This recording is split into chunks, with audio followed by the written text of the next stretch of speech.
Economist Todd Buchholz is a former White House senior economic advisor, Tiger Hedge fund managing director, and best-selling author who has jousted with such personalities as James Carville and Ben Stein. His lively and informative speaking engagements have earned him a place in Successful Meetings magazine's 21 top speakers for the 21st century.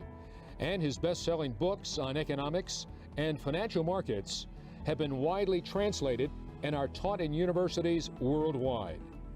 As a frequent commentator on the state of the markets, he brings his experience and expertise as a former White House Director of Economic Policy, a managing director of the $15 billion Tiger Hedge Fund, and a Harvard economics teacher to the cutting edge of economics, fiscal politics, finance, and business strategy.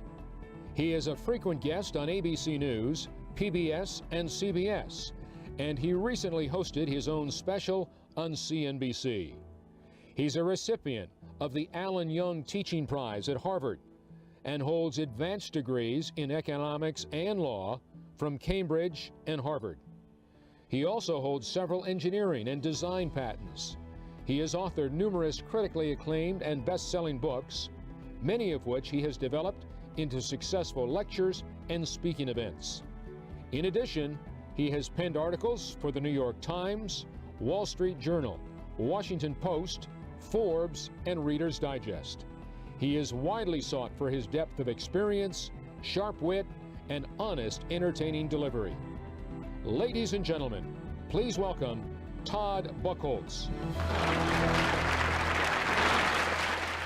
They are a socialist and a billionaire are saying the same thing. Whoever you are a victim of a corrupt system, a corrupt establishment. And despite low unemployment rates, it doesn't matter when you've got. Now, what's created this age of anxiety? Well, part of it has been globalization. Let's face it. 1989, the Berlin Wall comes crashing down, the March of Freedom. President Reagan demands, Mr. Gorbachev, tear down this wall. The wall came down. I was serving in the White House in '89 when the wall came down. I could talk to you about the politics of Poland and Berlin, but my friends at Stansberry didn't ask me to talk about Berlin. I'm supposed to talk about the economy here and finance. What does the Berlin Wall, 5,500 miles or 6,000 miles from Las Vegas, what does it have to do with us? For every square foot of Berlin Wall cement that crumbled to the ground as dust, hundreds and hundreds of workers who've been trapped behind that wall, trapped under communism, were suddenly free. Well, free to do what? Free to vote, free to travel, free to start a newspaper, but also free to compete. Who do they compete against? Against your friends, against your neighbors, against somebody writing software code in Austin or assembling textiles in North Carolina? One reason why the economic models of the Federal Reserve Board and Harvard and MIT and Merrill Lynch and all the other, well, not Stansberry, but all the others, why they haven't done a bit of good in 25 years when you introduce hundreds of millions of workers into the worldwide workforce, and then you open up the curtain, say India and China come out and another billion come out. What does it do? It slams down labor rates, creates a new kind of competition.